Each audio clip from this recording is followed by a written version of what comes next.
Hello Scorpio, thank you for joining me for your monthly forecast for March. This month begins in dramatic fashion. There is a full moon on the 2nd in the sign of Virgo, which for you is all about your future, your friendships, your social interaction, your expectations, the more spiritual side of our hopes. But it's in opposition with, of course, the Sun, but very crucially, Neptune too. Now, Neptune since 2012 has created some real magic for you when it comes to your personal expression around creativity, artistry. And if you are someone who is very much into the crafts or any kind of self-expression, this has really been an asset to you. Romantically, it can also create some magic, but in the right situations, because Neptune can, of course, distort. It is a very complex influence. It's very much to do with the past. Obviously, Pisces, where it's located, is its home zone. It rules Pisces, but it's also mutable. So it's moving around all the time. And your sign is very dependent on knowing where you stand. You like a degree of predictability because you're a fixed sign. So there may have been times during that period when you've encountered someone who swept you off your feet or fascinated you hugely. Doesn't necessarily mean that a relationship ensued, but at other times there may have been some profound disappointments. And what you need to balance over the next couple of weeks on the back of this particular full moon is getting the right level between what's good for you, the individual, in terms of your personal expression, in terms of what is realistically possible, that fits in with those longer term aspirations, with those higher desires that we all occasionally have. Now, there is also another very important influence at the start of this month, Scorpio, and it involves your traditional ruler of Mars. Now, Mars is about desire, and it's about instant gratification, but it's in your second solar house as this month begins, which is very much to do with sensuality, intimacy. It's to do with cash, immediate cash, if you like. And it's clashing with Mercury, which is in Pisces, in the first 3 days. So you may find yourself feeling a bit impulsive about spending some money, perhaps on someone you really like. It could be even on your children if you have them. But I would be very careful because of that distorting influence of Neptune. What you think is a good thing to do may be something that with reflection you might change your mind about. So if you do find yourself caught up in some kind of gush of energy, slow it down and think it through very carefully. Now, what's going to help you to get some logic into the equation is the transition of Mercury from Pisces into Aries on the 6th. Now, Mercury in this location for you is going to help you to sift out what's really essential. It's about getting to the core of the nitty-gritty. It's about being a lot more realistic, perhaps less playful and expressive, but more practical. And that's something that I think you can actually really relate to. But it's followed by Venus, the planet of attraction, and that moves into Aries the next day. Now, the pair of them are joining up with Uranus, which has been in this location since 210 for 5 months, since 211 full time. Uranus in your 6th solar house has created a degree of unpredictability or restlessness around your nervous energy in your body, but potentially also around your work. There may have been times when you felt committed to a particular involvement and then needed some space. Maybe your work situation has completely changed several times. It's entirely possible. But Venus moving into this area asks you to find ways to collaborate, to cooperate, even with the awkward people that very often in any company, business or organisation we do encounter. These two are going to be very closely together for the next week or two, and that's going to give you a fabulous opportunity to use that position, but also a degree of charm and decorum to be very effective when it comes to letting people know that you've got your finger on the pulse of what is really important and what is crucial to make things work. But there is a challenge in week 2 because Mars is going to be clashing with Neptune.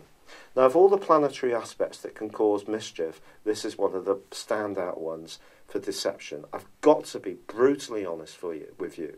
So if there is someone that you're drawn to on a big basis, and remember the 5th house, where the sun is all about love. If there is someone you really like, do not make grand gestures to try to win them over, to try to impress them. I know it's not really your style, because you can be very reticent to really open up and show how you really feel and like to get to know people slowly. But if there is someone who's really taking you off your feet and helping you to trip the light, fantastic. It doesn't mean to say they're not the real deal, but just take your time to find that out for yourself. Also, if you've got loved ones who tend to always come to you and want support financially or with possessions, you might feel that this is becoming a little bit of a habit and they're not actually taking enough responsibility for themselves, and that's not actually good for them either. So you may decide to put your foot down a little bit. Ironically, Mars also forges a fantastic link in week 2 with Uranus. When these two get together, innovations are really possible. And it can also see you, who can be pretty cautious and canny, being a bit bolder when it comes to any new ideas you may have. So if you do have a kind of light bulb moment in the middle of the night when you sit bolt upright and think, oh my word, there is an opportunity to do this. Or I could rejig my working life in this way to create more space or liberation, Uranus. Or perhaps I can do this to make more money, Mars, by looking at things in a fresh, new light. Then go for it. It could be truly profitable for you. However, on the 9th, I can't deny the fact that Jupiter, the planet of fortune and expansion, which is with you for the first time in 12 years, yanks on the brakes and goes into a retrograde for 4 months. Now, this doesn't mean to say that you're going to be personally unlucky. It doesn't mean to say that any of us is going to be personally unlucky. But if you have been driving a particular strand, trend, idea or theme forward since the turn of the year, this is just asking you just to throttle back a little bit and really assess how far you've come. Don't get so caught up in it that you become swept away. Don't be so sure and self-confident that it cannot fail, because that actually could preclude precisely that, an issue, a problem. But what's going to help you to check your progress is the fact that the wonderful new moon that occurs on the 17th is also in conflict with your traditional ruler of Mars. So once more, desire is competing, so your desire is competing with what's really right for you at a deeper, more spiritual level when it comes to creating goodness in your life. If you want it too quick, if you try to take shortcuts, not a good idea. But then Mars relocates into a fabulous location for you on the 18th, when it moves into Capricorn. Now, of course, we already have Pluto, your modern ruler, which has been here since 2008, I beg your pardon, lying in wait. And the two are going to combine from the 27th to the 31st.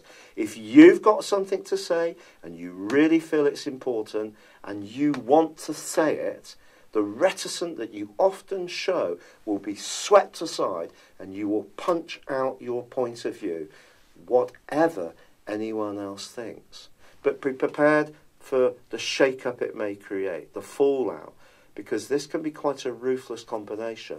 If you're travelling anywhere, don't rush, don't go beyond the speed limit, don't try to get to your destination any quicker.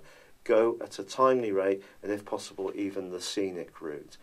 But you could use the thrust of this combination to get a new vehicle and just really find a way to get your voice out there more, especially if you're involved in teaching, training, publishing, the internet, you have your own blog, you like to tweet. You're going to have a very authoritative voice across those days.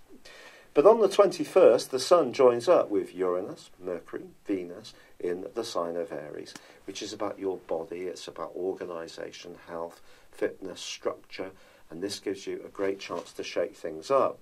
However, Mercury then goes into a retrograde on the 23rd. Now, Mercury retrograde is something I'm sure you know enough about, but just to remind you, in this particular area, I think appointments could get rescheduled. If you apply for jobs, things can change at the last moment, not necessarily in a bad way.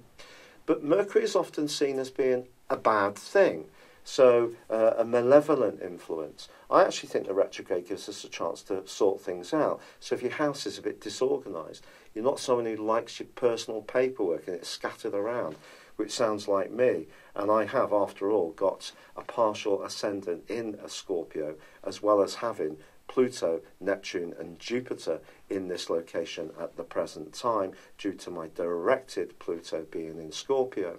So, if you feel it's time to really get things working like a well-oiled engine, go for it in this last phase of the month.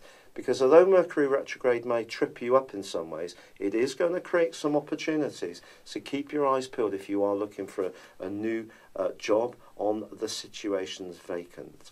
As the month comes to a close, however, not only are Mars and Pluto combining in the most incredibly potent of ways, but Venus, the planet of love, moves into one of the most desirable parts of your scope, into the sign of Taurus, your opposite sign. One of the ways that Mars combining with Pluto can work, Mars is quite hot in the sign of Capricorn. It's quite sexual. And obviously Pluto already has that deep desire. And is about sex anyway, you know this yourself. So put those two together. If there's someone who comes into your orbit that you really like, again, that diffidence that you can often show can be swept aside with Venus coming in as well. And you can find the right balance of desire, go for it energy, but also the diplomacy just to cast out to this person in a way which pulls them towards you. How will this work out in an established relationship? I think in the last half of this month, what you're looking for is a fairer share of the domestic chores. If you're someone who tends to be a bit laid back, it could be your partner who's giving you a little bit of a motivational nudge, or it could be you.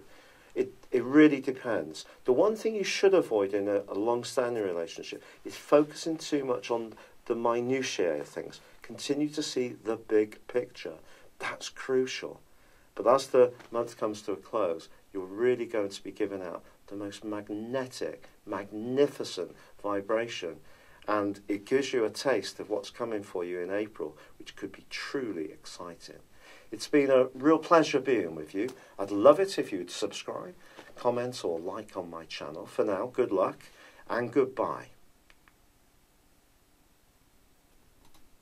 Hello, thank you so much for watching my video. I'd love you to join me at my Horoscope Ace app. You can find this at www.horoscope-ace.com. You can use it through Android, iOS, Apple or Facebook. Check out your ascendant or your moon sign, or download your free birth chart. There's all your favourite videos, plus there are daily, weekly, monthly and yearly horoscopes for general, love, Chinese and Indian astrology. If your passion is tarot, there's my brilliant 3-card money or love tarot readings too. And it's all there at www.horoscope-ace.com. Thank you.